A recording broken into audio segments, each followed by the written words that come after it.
Le Burkina Faso, voilà un pays surprenant à plus d'un titre. Au niveau politique, en octobre 2014, les Burkinabés, en moins de 2 jours, sont parvenus à mettre en fuite leur président Blaise Compaoré, au pouvoir depuis 27 ans. Le président voulait s'assurer un 3e mandat, le peuple n'en voulait plus, il a donné un coup de balai historique. L'histoire, justement, nous ramène dans les années 80, à l'époque de la Révolution. Le président Thomas Sankara, en 4 ans de pouvoir, avait développé un programme visant l'autosuffisance alimentaire. Mieux encore, il voulait confier à cet homme, Pierre Rabhi, la mise en place d'une politique agricole centrée sur l'agroécologie. Une volonté avortée. En 1987, le capitaine Thomas Sankara était assassiné.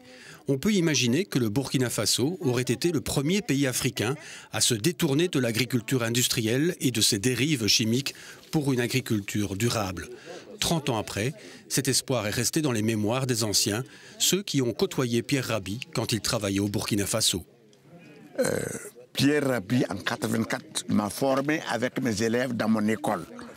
J'étais formateur des jeunes agriculteurs dans une classe d'application d'un centre de formation des formateurs des agriculteurs. Et l'État m'a remis le bâton d'apôtre de la diffusion de l'agroécologie dans tout le Burkina Faso. C'était le temps de la Révolution. Et Sankara partageait farouchement la philosophie de Pierre Rabhi. Sankara a proclamé 8000 villages, 8000 compostières, ce qui s'inscrit directement dans la logique de l'agroécologie. Un autre ancien témoigne, lui aussi faisait partie des premiers Burkinabés très tôt convaincus par l'agroécologie. Au niveau du contexte global, il y avait une politique nationale qui encourageait cela, mais le Burkina a connu, quand même à partir d'octobre 1987, on allait dire un accident de l'histoire qui a fait que l'agroécologie, à un moment donné, a plongé un peu. Actuellement, il est en train de renaître. Comme d'autres pays de la région, le Burkina Faso est touché par le changement climatique. La surexploitation des terres agricoles a sensiblement affaibli la biodiversité. Les rendements s'en ressentent. Dans ce contexte, l'agroécologie gagne du terrain. C'est une évidence. Aujourd'hui, au Burkina, c'est des centaines d'ONG, d'associations qui s'inspirent, qui s'apportent de l'agroécologie. Bien sûr que tout le monde n'est pas au même niveau, mais les éléments essentiels sont là. Et tout le monde est d'accord. Mais il faut du temps pour qu'on puisse faire toutes les combinaisons possibles pour arriver à une approche agroécologique solide.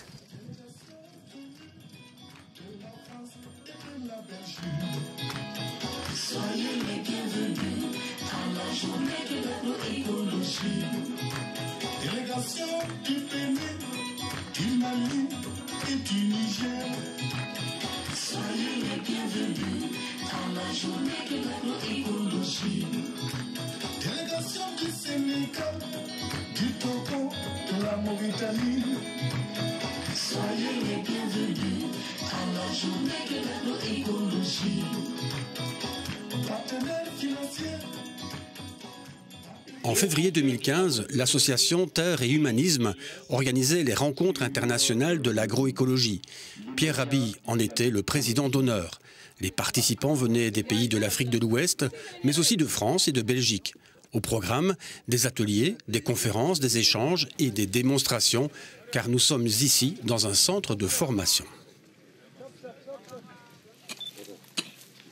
L'humidité peut toujours rester dans les allées.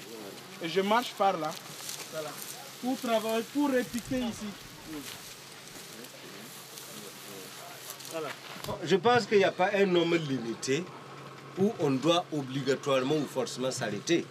Mais c'est selon la capacité de la personne à gérer de manière efficace son cheptel. Même un éleveur agroécologiste peut avoir 200 têtes. À partir du moment qu'il arrive à stocker assez de foin, il arrive à les soigner, il arrive à être vraiment assez proche d'eux. Voilà quoi. Nous disons que l'agroécologie, c'est l'agriculture qui réconcilie l'homme avec la nature. Et c'est aussi l'agriculture qui nourrit l'homme en prenant soin de sa santé, puisque les produits sont sains, en prenant soin de la terre aussi, parce que c'est elle la première nourricière, et également du climat, vu le temps dans lequel nous vivons. La question des changements climatiques est prioritaire. Donc, en fait, c'est l'agriculture de l'homme conscient et intelligent. Pour Pierre Rabhi, il y a un constat pitoyable. L'homme n'est plus en symbiose avec la nature. On est sorti de la coopération avec la vie pour rentrer dans la dualité avec la vie.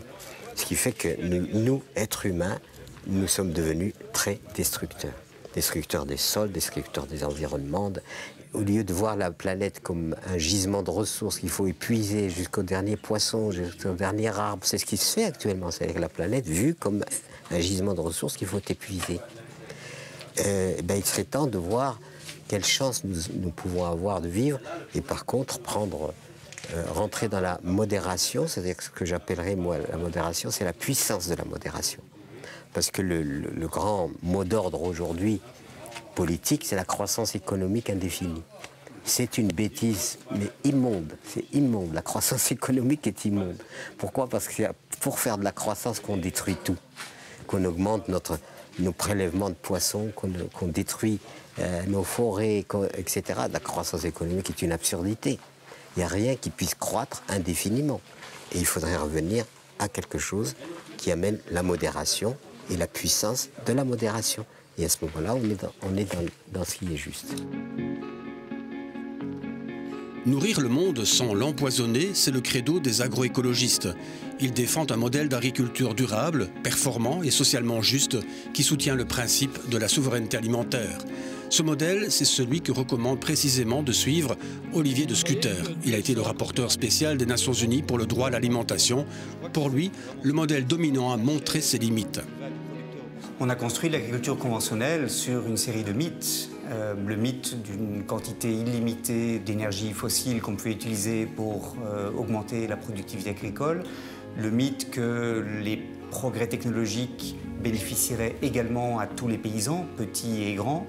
Le mythe également que les sols pouvaient tolérer le développement de monocultures, alors même que les sols, on le sait, leur santé est de plus en plus menacée par l'absence de pratiques écologiquement durables. Et donc, l'agriculture industrielle impose toute une série de coûts sociaux, environnementaux à la collectivité qui ne sont pas intégrés aujourd'hui dans le prix de l'alimentation et c'est la raison pour laquelle il faut aujourd'hui songer à changer de modèle.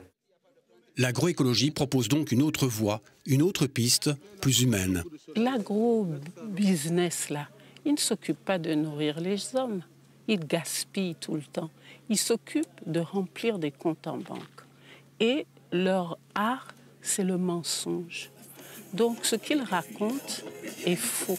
Les paysans ont rempli leur contrat. Ils ont donné à manger tous les jours, et même dans des conditions très, très difficiles. Mais tous ces gens-là, à la tête des agro-business et tout ça, que nous apportent-ils? Où en sommes-nous aujourd'hui? À la limite d'une catastrophe planétaire. Donc, retournons à l'agroécologie. Retournons à une agriculture qui te redonne un lien avec cette création dans laquelle on vit. De nombreux paysans ont quitté l'agriculture dite conventionnelle. Pour justifier cette nouvelle orientation, ils évoquent tous les mêmes raisons. L'utilisation des engrais et pesticides chimiques coûte de plus en plus cher. Ces produits sont nuisibles à l'environnement, mais aussi à la santé. De nombreux paysans n'en veulent plus.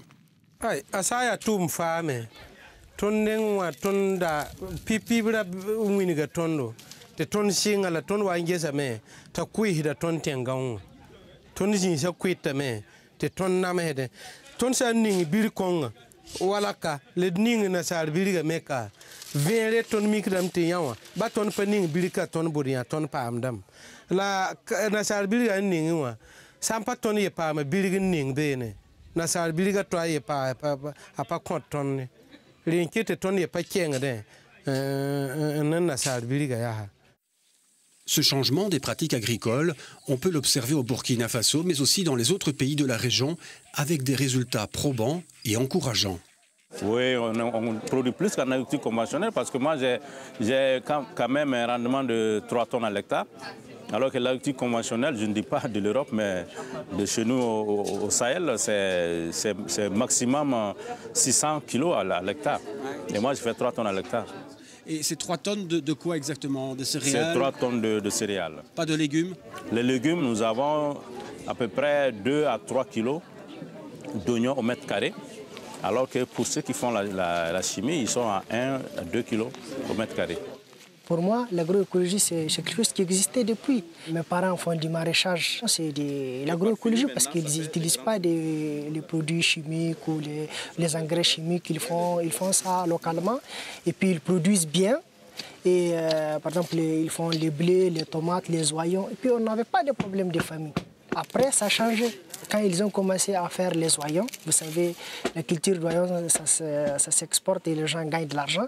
Et tout le monde est tombé là-dedans. Et pour avoir un bon rendement, les gens, ils ont été poussés. Bon, certains leur ont conseillé à utiliser des engrais chimiques et des produits chimiques.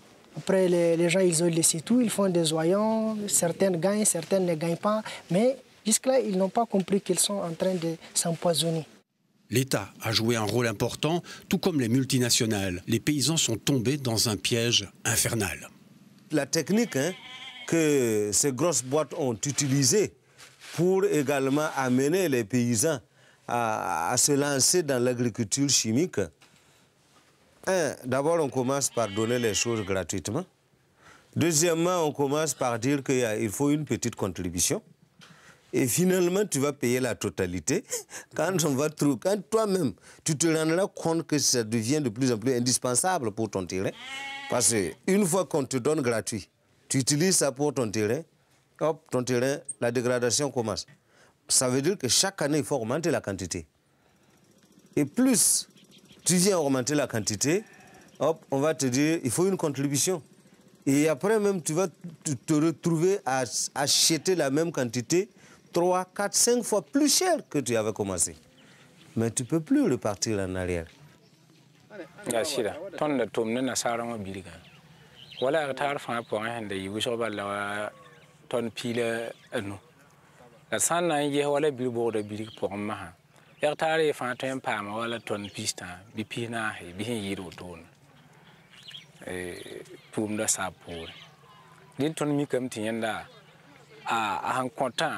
yida na saran wa biliga han lebe songo tonda me ya wisho ya wa biliga songo da tengaunga a songo da ton me salafi fosan lebe bin wala bondo fosan yak jaba anti ra kabe somat fonan derle me a tuen kawsha me ngo gura hana wa mpasambi la saya ton da tumne na saran wa biliga fo han derla woto wazi fo yaba han bit fo nyaka woto ndel ti jinga ka jinga la haya ta yibala wa do woto la ton ko ri yaba tulo la ton yakada tulo asa nyaka ndele aye kiyang po anta pon ko yille ba parar me ti de ton ko se bon a leben fo leben daten yakam bing ba ya bilfu wa ton ko man ko yille me pa ton yake bingi ndel fa ya hasam la ton mi kamenti bilbo de biliga fo nda ton binga yaba runa halin ton ko ba ya septembre o to menga ti pasami hande ya bala fo han ki fo mikdem te fo ndale ala wakat ni no il a songra ya wishone ton.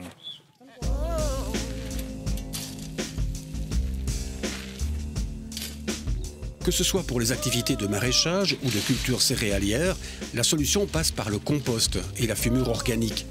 De nombreux paysans ont désormais recours à cet or brun qui nourrit la terre. Partout la même scène se reproduit, ce paysan nous montre une de ses étables. Juste à côté, dans cet enclos, régulièrement, il récupère les déchets organiques, ce qui servira pour réaliser son compost. Couche par couche, tout en arrosant, il entasse tous les éléments. Une fois réalisé, il faudra patienter le temps que tout se décompose pour devenir du couscous, une expression des agroécologistes. Ce paysan a été encadré par l'association APIL, il a suivi tous les conseils et aujourd'hui, il n'a pas à s'en plaindre. Les terres exploitées par ce paysan étaient arides. Personne n'aurait cru qu'il était encore possible d'en tirer quelque chose. Il a ceinturé ses terres par un cordon pierreux pour retenir les eaux pluviales et lutter contre l'érosion. Et au creux de ces 2000 lunes, il a placé son compost. Sa production de mil ou encore de sorgho a sensiblement augmenté. Aujourd'hui, il est très satisfait des résultats. Au passage, nous lui posons une question. Et si le coût des engrais chimiques venait à baisser, retournerait-il vers ce type de pratique ? Moi, ça me parle de la zoria. A handazar zorninga ton sankia fa ton zinsana sama mbasa. La sante ka zoro ta pasam zinga a ti neba tum nante nafde trento malam. La apin sabasen yen pa nafa ton ya kuida ton zinga a pa hada mo la yawa ton pon gar yawa mo kidam. Aha mo payiti mo biza payiti Cet autre paysan peut regarder ses terres avec une certaine fierté. En suivant les conseils de l'association ARFA, il a non seulement su enrichir ses surfaces de terres agricoles, mais au fil des années, il s'est sensiblement enrichi lui-même. C'est un des rares paysans de la région qui parvient à produire sur ses terres une grande quantité de maïs qu'il revend ensuite sur le marché. Cela lui procure une rentrée financière non négligeable.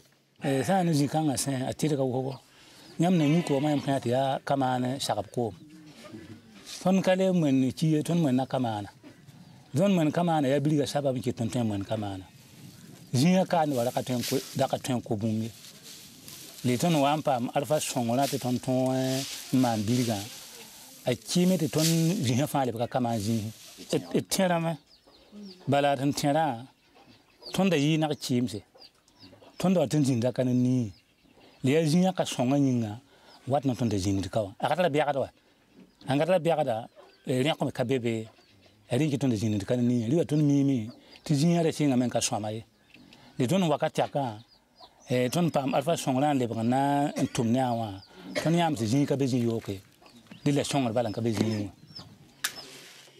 Dans la région, ce paysan est devenu un exemple de réussite en agroécologie et on vient souvent lui rendre visite pour quelques conseils pratiques. À quelques kilomètres de là, des femmes, une trentaine, exploitent un terrain d'une superficie de 1 hectare. C'est la saison des oignons. Ici, on respecte les règles de l'agroécologie. Premier constat, la nature est généreuse. Les oignons, sur cette parcelle, ont déjà une longueur d'avance.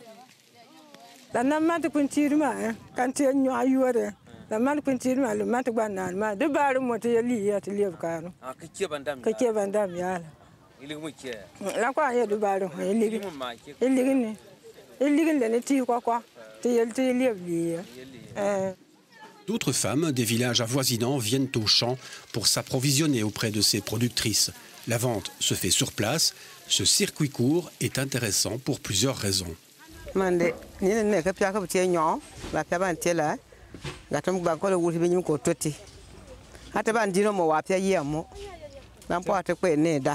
Pour chaque planche d'oignons enlevée, les clients payent 7 500 francs CFA, un prix plus élevé qu'ailleurs, mais ces femmes savent qu'elles pourront tirer un bon prix en revendant plus cher les oignons sur le marché.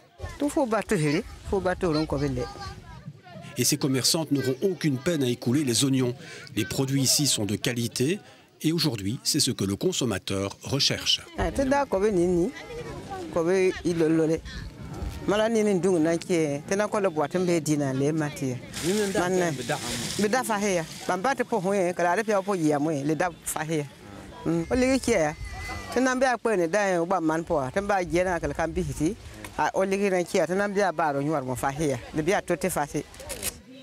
Aujourd'hui, les maraîchères sont satisfaites. Avec les techniques de l'agroécologie, elles disposent de revenus additionnels et l'alimentation familiale s'est améliorée.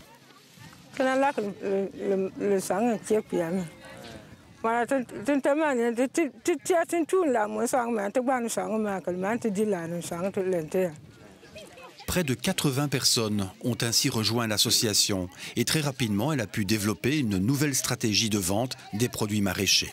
Mais à notre niveau même, il y a une femme qui travaille avec nous qui s'appelle Dondasi Yvette. Elle a commencé à produire, à vendre du bio, voilà, des paniers. Malgré ces bons résultats, l'agroécologie peut aussi être perçue comme un retour en arrière. On reviendrait aux pratiques des anciens. C'est une erreur et tous les agroécologistes pourront le confirmer. Absolument, parce que l'agroécologie, ce n'est pas une agriculture du passé.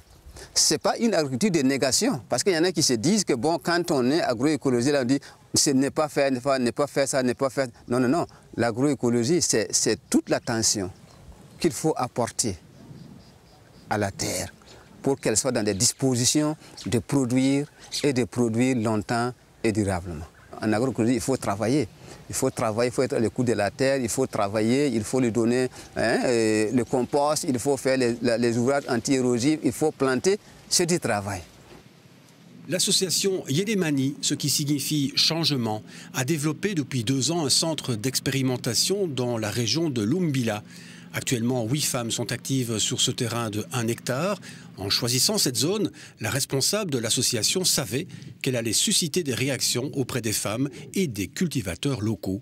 Nous avons choisi de travailler sur cette zone justement pour sensibiliser, démontrer aussi à la population de Lumbila, aux producteurs de Lumbila, qu'en la travaillant, en la revalorisant, cette terre-là, on pouvait arriver à produire quelque chose.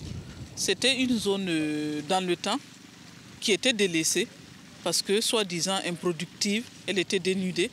Pour eux, c'était une terre qui n'était plus productive. Et nous, en l'apprenant, on a essayé de leur montrer, en tout cas démontrer, qu'en la travaillant avec du compost, en arrosant bien, en la travaillant vraiment, on pouvait la revaloriser. Donc c'était une façon aussi de les sensibiliser par rapport à l'agroécologie. Les réticences des femmes très vite sont tombées car les résultats étaient au rendez-vous.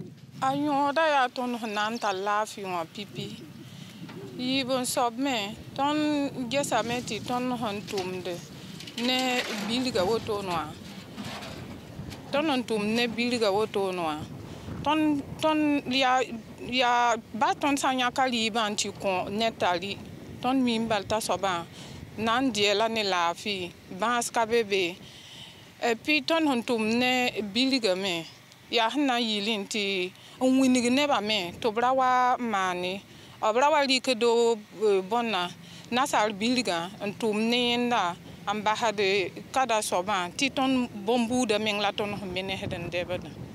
Ton menehead bombuda. Yawabam hung gom ti lora. Obsanget yamba betam tiam ya game say yam sam that tower wusoro number produce chimique watitum ne bondo biliga. Tiam nama de menga yam nan ko something yam patulon twen nafa pour ming. Yam kenda be board ya woto wakat. Yélémani veut démontrer aux femmes qu'il existe des techniques nouvelles. Ce n'est donc pas un retour en arrière. D'ailleurs, des expérimentations sont constamment réalisées, souvent avec succès, comme ici avec ces sacs remplis d'un mélange de terre et de compost et que l'on perce sur les côtés pour que se développent les légumes. Il y a beaucoup d'éléments du milieu qui sont utilisés, qu'elle ne connaissait pas. Quand je prends les plumes d'oiseaux, les plumes de poulet qu'on jette, mais quand on leur dit on peut l'inclure pour faire du compost, mais là elles sont étonnées parce que traditionnellement c'était jeté, c'était pas utilisé. Quand on leur parle du tabac qu'elle chic là qu'on vend au marché de Lumbila pour utiliser contre certaines attaques, alors elles sont étonnées. Donc c'est cette technique traditionnelle, c'est vrai, mais améliorée, innovante. Donc là elles arrivent à comprendre qu'il y a aussi de nouvelles choses.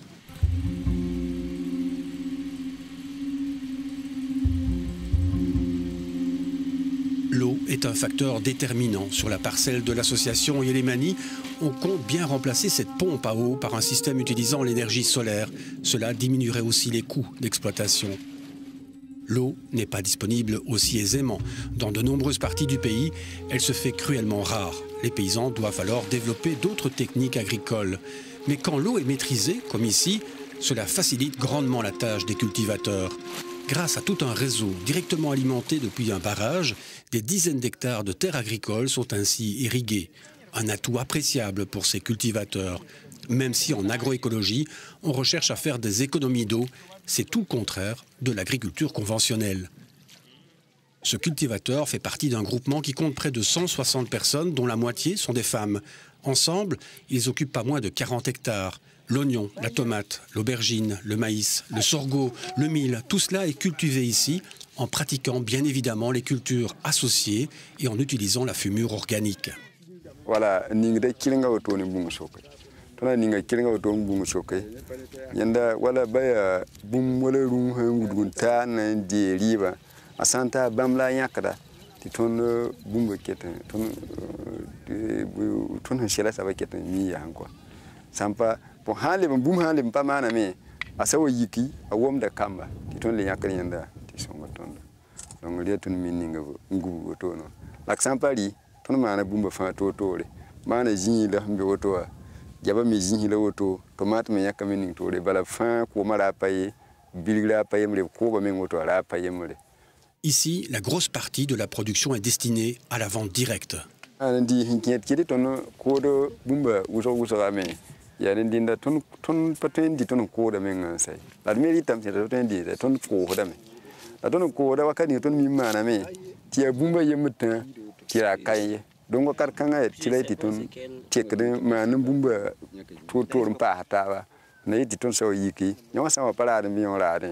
Ton milite nyawara de ko hodi nyaw ko ma li sakra tambali ton hamman bati wa jemi riba bala anayi to ne ton ko hoda ton ne wat kan dare wo dir ko da ko mora me ne me yite Ghana yite Côte d'Ivoire yite to watanda ton ni raka.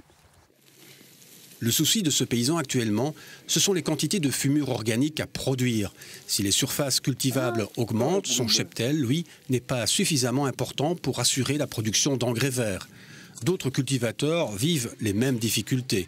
Ils achètent dans les villages voisins les déchets organiques pour alimenter les fosses fumières. Mais ce n'est pas toujours évident à cause du transport. Et puis un autre problème, c'est la proximité avec des champs qui sont cultivés en conventionnel.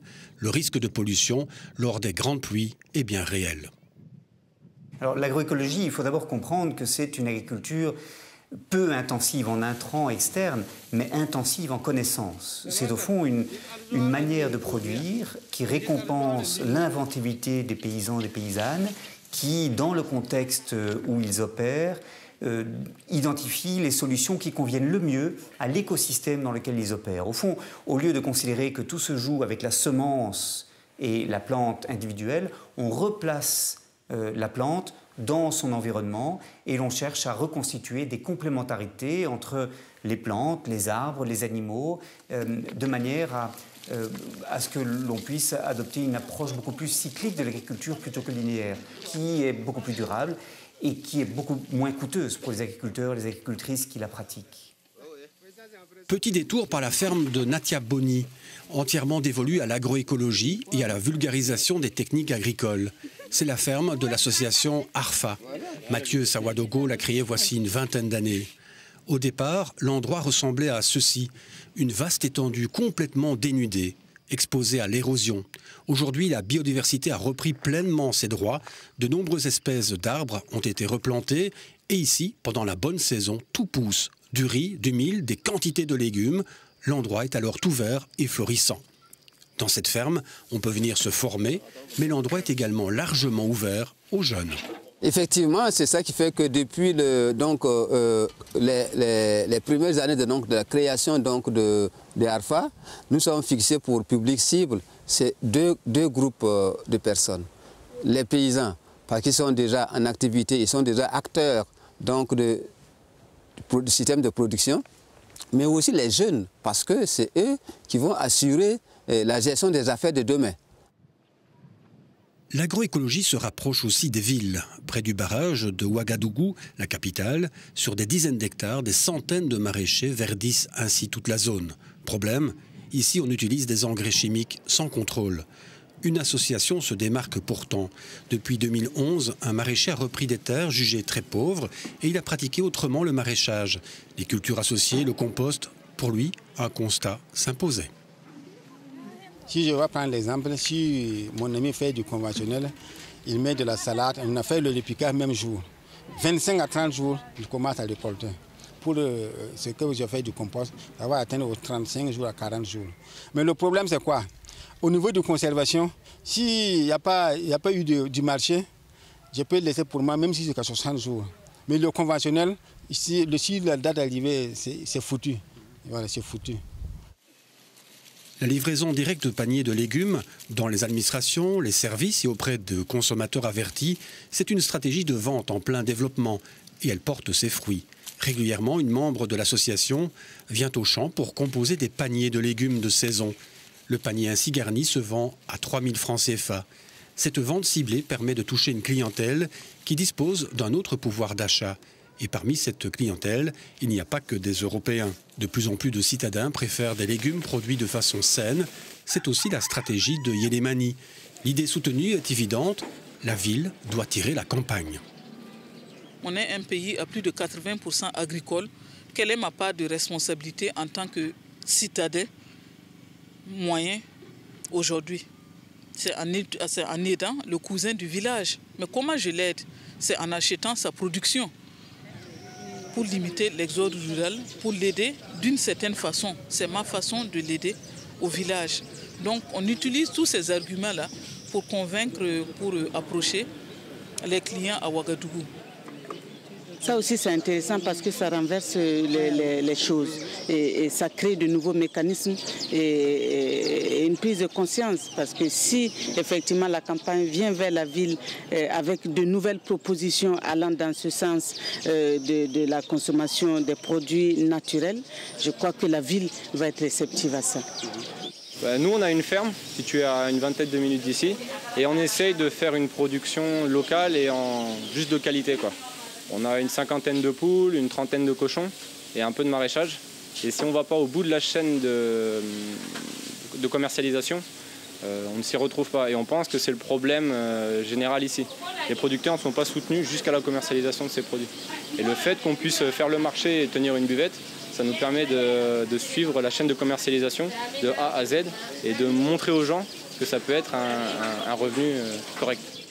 Quand tu prends nos pains qui sont faits avec les céréales locales, non seulement tu as l'avantage que tu les gardes pendant longtemps, deux, elles sont complètes, nos céréales sont complètes. À part le blé qui est toujours mélangé pour donner l'élasticité, les céréales que nous on rajoute sont toutes complètes.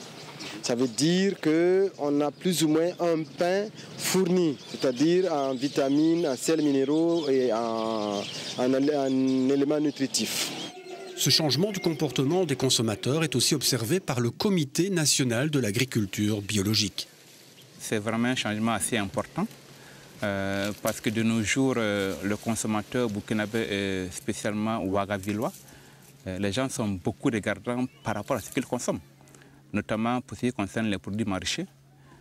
Beaucoup sont intéressés effectivement de savoir la provenance de ce qu'ils consomment.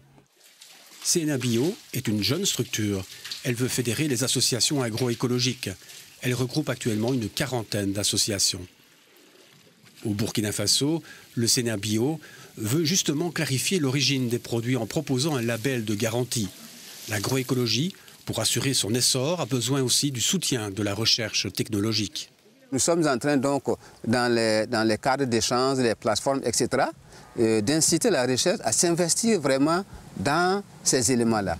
La question donc de la production sémencière, la question donc de validation des petites techniques mises en place par les petites ONG, que tout cela soit vraiment testé et validé par la recherche pour que nous puissions fournir aux promoteurs de l'agroécologie tous les intrants nécessaires pour faire de l'agroécologie une véritable technique de production durable et qui permet de faire face aux différents besoins de la population. CNA Bio a aussi une autre mission, plus politique. Ça, c'est vraiment très important pour le CNA Bio aujourd'hui. Faire en sorte que les décideurs politiques aujourd'hui s'intéressent vraiment à l'agroécologie. C'est ensemble que nous pouvons effectivement faire avancer parce qu'il faudrait également qu'au niveau du ministère de l'Agriculture, les techniciens effectivement de ces ministères-là puissent effectivement dans leurs activités quotidiennes aussi prendre en compte ces aspects-là qui sont vraiment très importants pour l'agroécologie au niveau du Burkina. Lors des rencontres internationales de l'agroécologie, les représentants des différentes associations ont redit toute l'importance du soutien de la politique et du soutien de la recherche technologique. Nous devons nous investir dans la recherche scientifique pour arriver à démontrer qu'en réalité, scientifiquement, l'agroécologie tient au même titre que l'agriculture conventionnelle. Ça, c'est un combat qu'il ne faudrait pas négliger. C'est-à-dire qu'il faudrait que nous, en tant qu'acteurs de l'agroécologie, nous puissions, en tout cas à travers nos différentes organisations, influencer, soit au niveau du politique, soit au niveau du législatif, pour que des lois soient prises pour comment on appelle, favoriser la reconversion vers l'agriculture, vers l'agroécologie. Que ceux qui voudraient, par exemple, se reconvertir en agriculture biologique, qu'ils puissent avoir en fait un accompagnement de l'État dans ce sens. Ce genre de rencontre permet aux acteurs de l'agroécologie de se renforcer et surtout de construire des alliances dans un but bien précis et au-delà des frontières. Notre alliance va faire que des politiques seront obligés de prendre le train. Nous, on doit rendre hommage quand même pour une fois à une situation. Nous venons au Bénin de fêter les 5 ans de création de la Fédération agroécologique du Bénin, qui justement a été fondée suite à la visite de Pierre Rabhi sur notre site au Sévaste, au Bénin. Et nous avons invité le ministre de l'Agriculture, de l'Élevage et de la Pêche du Bénin, qui est venu. C'est lui qui est venu faire l'ouverture. Et il a dit qu'il souhaiterait que notre école devienne un modèle pour toutes les écoles du Bénin, que de nouveau l'agriculture naturelle soit au programme des écoles du Bénin. Donc il arrive des fois où les politiques ont une vision, parfois, trop rarement d'ailleurs. Au Burkina Faso, le gouvernement doit aussi se positionner, malgré une certaine ambiguïté. Le pays, il y a 10 ans, a ouvert son agriculture aux OGM pour la culture du coton. Un marché énorme, car le pays est un important producteur de coton. Il a même détrôné l'Égypte avec une production annuelle voisinant les 750 000 tonnes. L'agroécologie occupe une place de plus en plus forte dans la politique nationale, n'est-ce pas, de développement de l'agriculture. Nous avons adopté une politique nationale de développement durable qui accorde une place de choix à l'agriculture durable. Il s'agit, parce que nous avons pris en fait conscience de l'appauvrissement continu, n'est-ce pas, des sols, de la baisse des rendements agricoles. Nous avons également pris conscience de l'utilisation incontrôlée, n'est-ce pas, de pesticides et toutes choses qui non seulement conduisent à une baisse au niveau de la rentabilité des rendements agricoles, au niveau donc des productions agricoles, mais en même temps présentent des dangers pour la consommation humaine et animale. C'est dans ce sens que de plus en plus il est question d'aller vers des modes de consommation et de production durable. Lors des rencontres de l'agroécologie, Pierre Rabhi avait de nouveau insisté sur le fait que l'agro-industrie était en échec. Il avait aussi marqué son opposition aux OGM. Est-ce qu'on nourrit la planète? Non. Il y a 1 milliard d'enfants qui meurent de faim. Il y a 3 milliards qui sont en sous-alimentation. Et puis la nourriture dite moderne, c'est une nourriture toxique. Il y a un ami qui disait, quand on se met à table avec la nourriture actuelle, plutôt que de se souhaiter bon appétit, il faut se souhaiter bonne chance. Parce qu'en fait, il y a des substances qui sont incluses dans notre nourriture aujourd'hui et qui font du dégât physiologique énorme. Et après, on s'étonne qu'il y ait augmentation des cancers, augmentation des pathologies, de ce qu'on appelle les pathologies modernes. Donc c'est là où l'agroécologie intervient en quelque sorte pour faire que l'être humain coopère avec les lois de la vie et ne va pas contre les lois de la vie. C'est ça. Et ça revient aussi au principe, rien ne se crée, rien ne se perd, tout se transforme. Quand vous faites un simple compost et que vous le mettez dans la terre, vous mettez des milliards et des milliards de bactéries qui vont travailler positivement la terre et vous donner une nourriture de haute qualité. Et quant à croire que c'est avec autre chose qu'on va nourrir l'humanité, c'est totalement faux. On est en train d'affamer l'humanité. En introduisant ce qu'on appelle des chimères, des semences trafiquées, manipulées comme les OGM, l'organisme génétiquement modifié, etc., on est en train, c'est un véritable crime contre l'humanité. C'est un attentat contre l'humanité. Il serait temps quand même que les gouvernants le comprennent et prennent des décisions fermes, parce qu'ils ont la responsabilité quand même du destin collectif. Et s'ils ne prennent pas ces décisions-là, ils peuvent être accusés de non-assistance à l'humanité. Donc soyons très clairs, je suis absolument opposé à toutes ces questions de manipulation génétique. En mai 2015, les Burkinabés sont de nouveau dans la rue. Ils marchent précisément contre Monsanto. Ces manifestants veulent virer Monsanto du pays comme ils ont viré Blaise Compaoré. Dès le début des années 2000, l'entreprise américaine s'est implantée dans le pays avec son coton BT. Le régime de Compaoré lui a délibérément laissé la voie libre. Au sein de l'Union nationale des producteurs de coton du Burkina, le discours a toujours été très clairement en faveur de la solution transgénique. En 2005, le constat était celui-ci. Il faut arriver aujourd'hui, nous avons tout fait pour réduire nos coûts de production.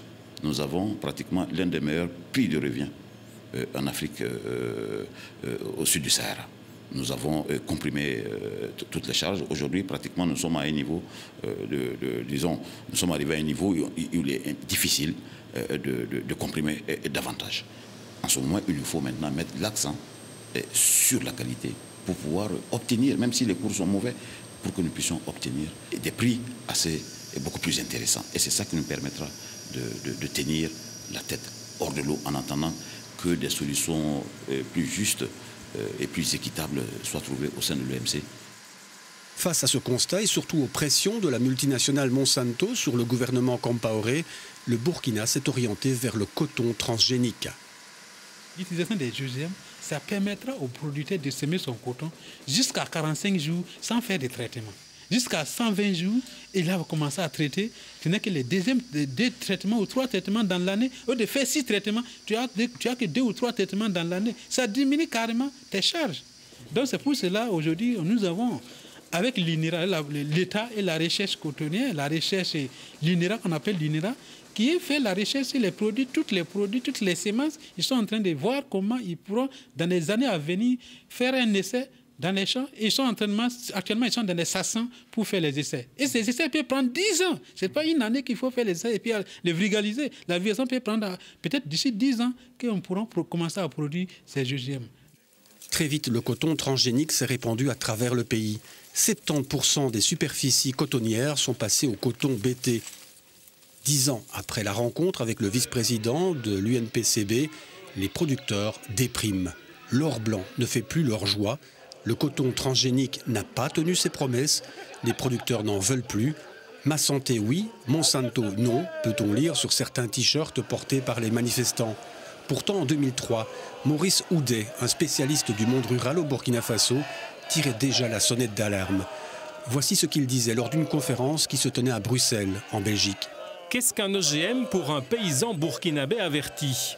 Cultiver des OGM, c'est accentuer sa dépendance pour un bénéfice très incertain. Les paysans qui ont l'habitude de sélectionner leurs propres semences ne pourront plus le faire. Les paysans sont obligés par contrat de verser des droits technologiques et s'engagent à ne pas conserver ou semer les semences obtenues lors de la récolte et à n'utiliser que les pesticides fournis avec les semences OGM et à permettre l'accès de la société semencière à leurs propriétés pour vérifier qu'ils tiennent leurs engagements. C'est donc prendre le risque de fatiguer davantage ces terres, de contaminer toute la brousse pour un avantage qui risque de ne durer que 3 ou 4 ans. C'est le risque de s'endetter. Les semences OGM sont nettement plus chères, les plantes transgéniques plus exigeantes. Le gouvernement a fait la sourde oreille. Il n'a pas tenu compte de ces avertissements. Il a préféré ouvrir la porte du pays à Monsanto. Le Burkina fait d'ailleurs figure d'exception. C'est un des rares pays du continent africain à cultiver du coton transgénique. Il y a eu ce temps, il faut dire aussi qu'il y a eu une grosse pression quand même des agriculteurs. Il y a eu des problèmes énormes depuis 3 ans, des paysans qui étaient contre les OGM, qui sont partis arracher des pieds de coton, il y a eu des affrontements, etc. Donc ceux qui sont contre les OGM n'ont pas baissé les bras, mais ça du côté agriculture chimique par les OGM, je pense que les gens ont mis le paquet pour que le Burkina, sur le plan géopolitique, c'était intéressant d'avoir un pays comme le Burkina. On arrive à l'amener à adhérer à cette politique de l'OGM. C'est très important parce qu'à partir de là, tous les pays frontaliers peuvent être touchés. Burkina est au centre, tu as la Côte d'Ivoire, tu as le Niger, tu as le Mali, tu as le Bénin, tu as le Togo, tu as le Ghana. Et donc je pense que Monsanto a réfléchi plusieurs fois avant de choisir le Burkina comme tête de locomotive. Et le paquet est vraiment mis.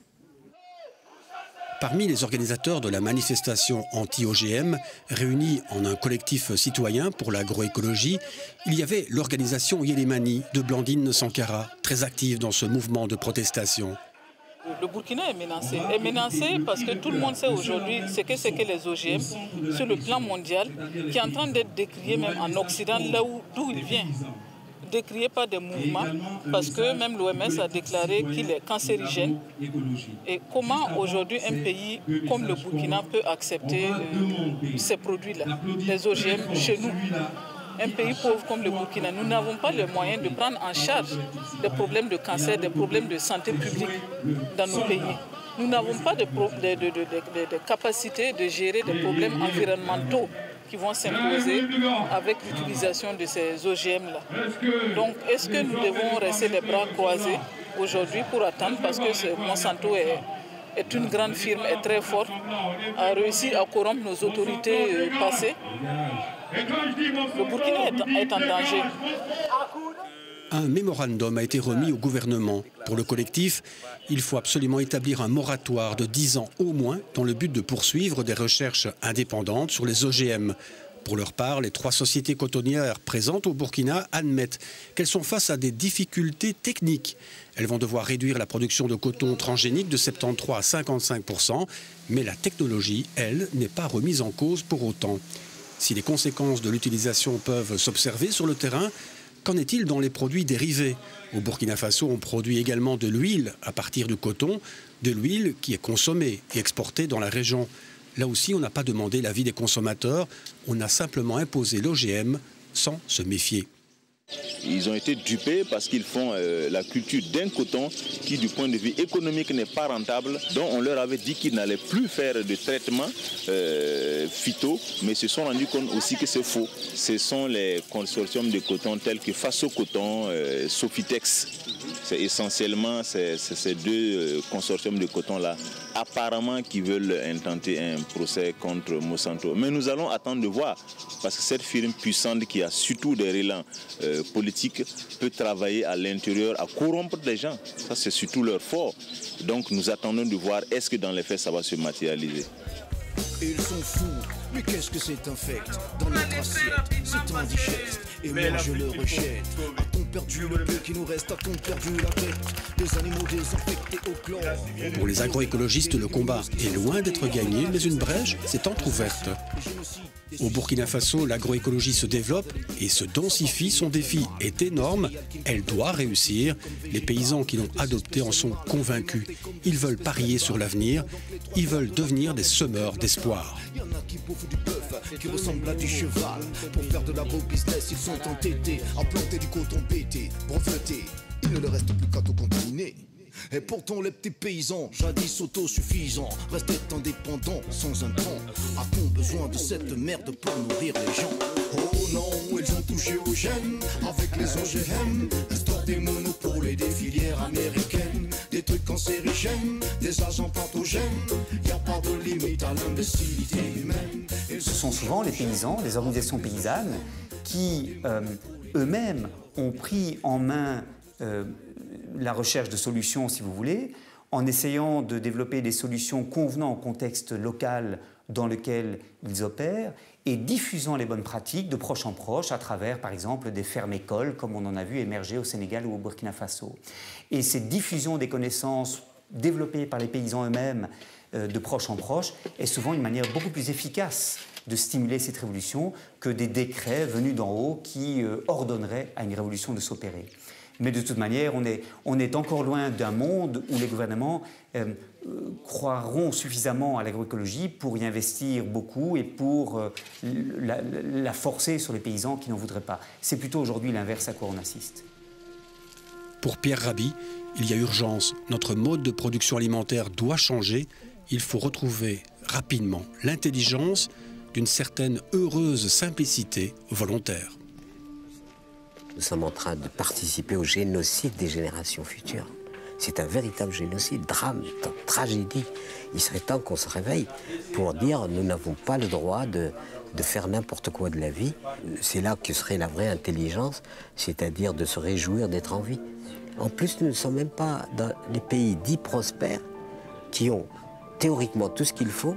Ce sont les pays qui consomment le plus d'anxiolytiques. Ça veut dire qu'en fait, on est dans une fausse... Et quel est le bien suprême finalement? C'est la joie. Et quel milliardaire peut acheter la joie? Aucun.